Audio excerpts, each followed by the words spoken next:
Hi hello, നമുക്കൊരു chicken കറി ഉണ്ടാക്കി നോക്കിയാലോ.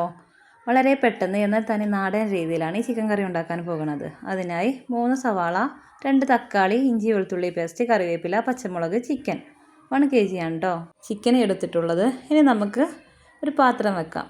അതിലേക്ക് വെളിച്ചെണ്ണ ചേർത്ത് കൊടുക്കാം. എന്നിട്ട് 1/2 ടീസ്പൂൺ ഉലുവ, 1/2 ടീസ്പൂൺ വലിയ ജീരകം, പിന്നെ നമ്മൾ കട്ട് ചെയ്ത് വെച്ച വലിയ ഉള്ളി നന്നായി വാടി കിട്ടാൻ വേണ്ടി അല്പം ഉപ്പും ചേർത്ത് നന്നായി ഇളക്കിയെടുക്കാം. ഞാൻ കല്ലുപ്പാണ് ചേർത്തിട്ടുള്ളത്. നന്നായി ഇളക്കിയെടുത്തതിന് ശേഷം അല്പസമയം മൂടി വെക്കാം. നന്നായി വാടി വന്ന ഉള്ളിയിലേക്ക് ഇഞ്ചി വെളുത്തുള്ളി പേസ്റ്റും ചേർത്ത് കൊടുക്കാം. 2 ടീസ്പൂണാണ് എടുത്തിട്ടുള്ളത്. അതൊന്നും കൂടെ നന്നായി ഇളക്കി യോജിപ്പിച്ചതിന് ശേഷം ഒരു 2 മിനിറ്റ് നമുക്ക് മൂടി വെച്ച് വേവിക്കാം. ഇനി ഇതിലേക്ക് തക്കാളിയും ചേർത്ത് കൊടുക്കാം. തക്കാളിയുടെ കൂടെ കറിവേപ്പില, പച്ചമുളക് എന്നിവയും ചേർത്ത് നന്നായി ഇളക്കി ഇതും ഒരല്പസമയം നമുക്ക് മൂടി വെക്കാം. നമ്മൾ തക്കാളി പെട്ടെന്ന് വെന്ത് കിട്ടാനാട്ടോ മൂടി വെക്കണത്. ഇനി നമുക്ക് 2 മിനിറ്റിന് ശേഷം മൂടി തുറന്ന് ഒന്നും കൂടെ ഇളക്കി നമ്മുടെ മസാലപ്പൊടികളെല്ലാം ചേർത്ത് കൊടുക്കാം. 1/2 ടീസ്പൂൺ മഞ്ഞൾപ്പൊടി, 2 ടേബിൾ സ്പൂൺ മുളക് പൊടി, അതിലൊരു ടേബിൾ സ്പൂൺ കാശ്മീരി ചില്ലിയാണ് കേട്ടോ, പിന്നെ 1 ടേബിൾ സ്പൂൺ മല്ലിപ്പൊടി എന്നിവ ചേർത്ത് നന്നായി ഇളക്കിയെടുക്കാം.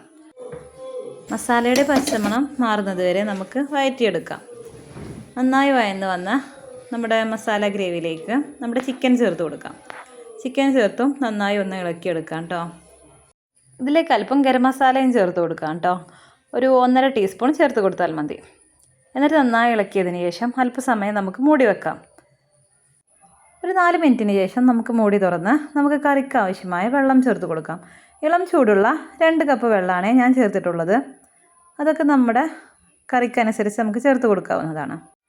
ഇനി ഇത് നന്നായി ഇളക്കിയതിന് ശേഷം ഒരു 15 മിനിറ്റ് നമുക്ക് ലോ ഫ്ലെയിമിലിട്ട് വേവിച്ചെടുക്കാം.